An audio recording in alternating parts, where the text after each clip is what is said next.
Wait till the end, because the moment she stepped through those golden doors, every mocking laugh froze midair. You won't believe what happened next.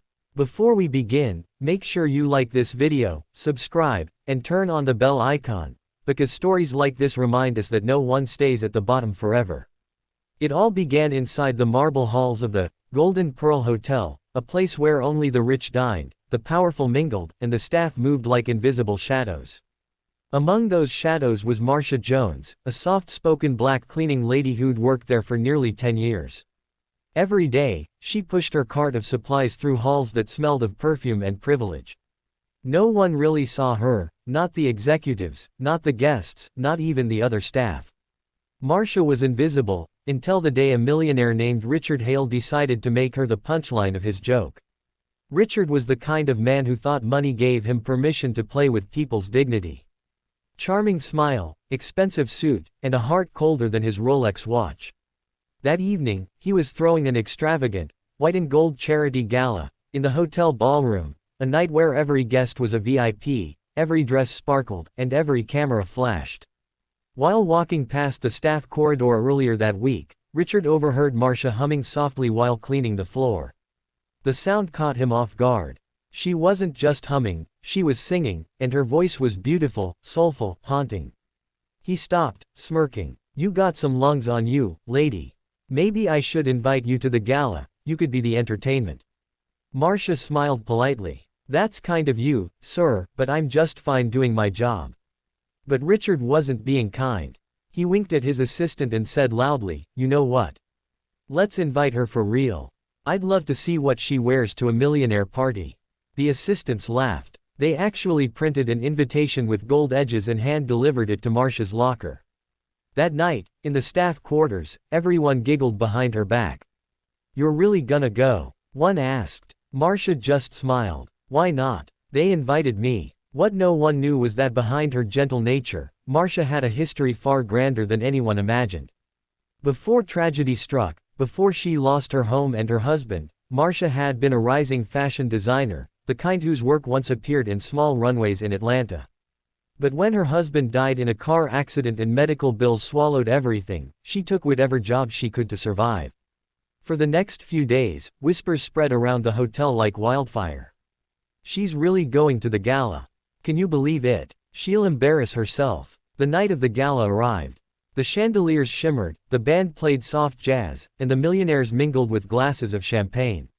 Richard stood in his tailored tuxedo, laughing with his friends. "Any minute now," he said smugly. "Our VIP guest should be here. Let's see if she shows up wearing a mop and bucket." Then, the ballroom doors opened. Every conversation stopped. Every camera turned. Every jaw dropped. It was Marcia, but not the Marcia they knew. She glided in like a queen, wearing a hand-sewn golden gown that hugged her figure perfectly, her natural curls styled with elegance, a subtle glow on her skin that caught every light. Her gown shimmered like molten sunlight, and the diamond pendant she wore wasn't borrowed, it was her late husband's last gift to her. The orchestra paused for a moment, and even the maitre d' forgot his cue. Marcia smiled, calm, graceful, radiant. She didn't look like a cleaner anymore. She looked like destiny had given her back her crown. Richard's smirk faded. He tried to laugh it off. Well, look who actually showed up." Marcia tilted her head slightly, her voice soft but firm. "You invited me, Mr. Hale. I didn't want to be rude." People began whispering, admiration, surprise, awe. Some of the guests came up to her, curious about the woman who had just silenced the room. Among them was Clara Benson, a well-known fashion editor. "That dress, it's stunning. Who designed it?" she asked. Marcia smiled. "I did." Clara blinked. "You're a designer." "I was," Marcia said, before life had other plans. Clara's interest sharpened. "You must visit my office. I know talent when I see it." From that moment, everything changed. Richard stood in the corner, feeling his pride crumble. His so-called joke had just opened a door to Marcia's rebirth. People began to crowd around her, not as a cleaner, but as an artist, a woman of elegance, a survivor. As the night went on, she was asked to sing, and she did. Her voice filled the ballroom with such power that even those who once laughed now had tears in their eyes. The song she sang wasn't about money or fame. It was about loss, faith, and rising again, about never letting humiliation define you. By the end of her song, the entire hall stood in applause. Even Richard, his face red with shame, clapped quietly. Later, as Marcia prepared to leave, Clara stopped her once more. "I want you to design a collection," she said. "I'll fund it. You've got a gift the world needs to see."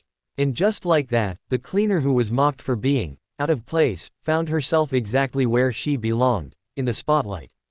Months later, Marcia's fashion line premiered in New York. Her gowns were worn by celebrities, her name appeared in magazines, and she became an inspiration for women everywhere who'd been underestimated. She even sent a personal invitation to Richard Hale for her first show. He came, and this time, he didn't laugh. He stood quietly in the back row, realizing that sometimes, the people you mock are the ones destiny is preparing to humble you through. As Marcia walked the runway that night, the lights catching her golden gown just as before, she smiled at the crowd. "Never let anyone tell you that you don't belong," she said into the microphone. "Even if they invite you as a joke, show up like you own the room." The audience erupted in applause.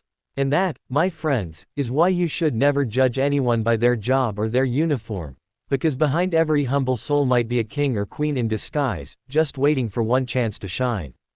If this story moved you, drop a like, subscribe, and share it, because someone out there might need to hear this today.